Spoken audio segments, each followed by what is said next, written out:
Well, this is a bit of a mess, isn't it? Earlier on today, Alpine made the announcement that they had signed Oscar Piastri, and immediately I was over the moon because the guy has had one of the best F1 junior careers, well, ever, winning 3 straight titles, Formula Renault, F3 and F2, all consecutively. I hope I've got that correct. But then something just seemed off to me. Why was there no statement from Oscar? And why was there no statement from management or Mark Webber? Now, it's weird that this announcement was timed around the time that everyone in Australia would be asleep. So I didn't hold my breath. I just waited to see what would unfold from this. And lo and behold, Oscar Piastri tweets himself that without his permission and without his agreement, Alpine had announced this and that there was no contract signed and that he would not be driving for Alpine next season. Now, I want to emphasise what he said. He said that he will not be driving for Alpine in 2023. So, what the hell is going on? It's like the Alex Palou mess in IndyCar all over again. So, let's just wind back a bit. Yesterday, it was announced that Fernando Alonso was going to Aston Martin, which apparently Alpine only found out about again yesterday. So, it already seems a little bit quick that they've made this Piastri announcement, and now that there is no confirmed contract with Piastri, Alpine themselves are making Ferrari strategists looking like the most competent people on earth. So, what is going on? Has Oscar signed for another team? Or is he confident that, he's got negotiations going on with another team that's going to lead to a drive for next season?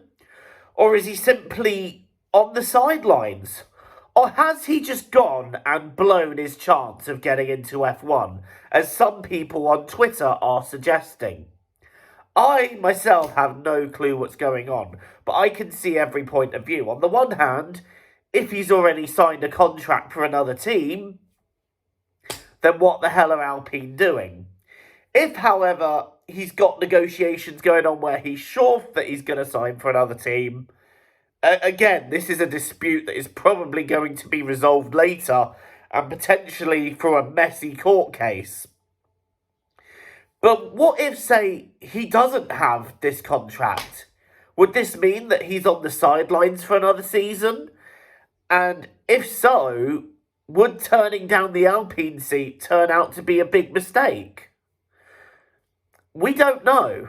And apparently, Oscar Piastri's reserve contract or whatever came to an end yesterday. So, on the 31st of July.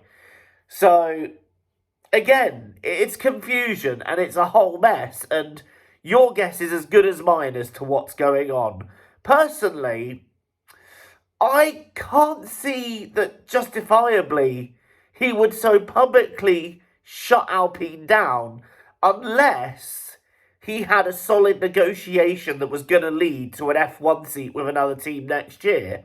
But what team would it be? Ricciardo has made it clear that he is staying put at McLaren, although rumours are suggesting that that may not be the case and that he could be on his way out and he could be on his way to Alpine himself, meaning Piastri could get the McLaren seat.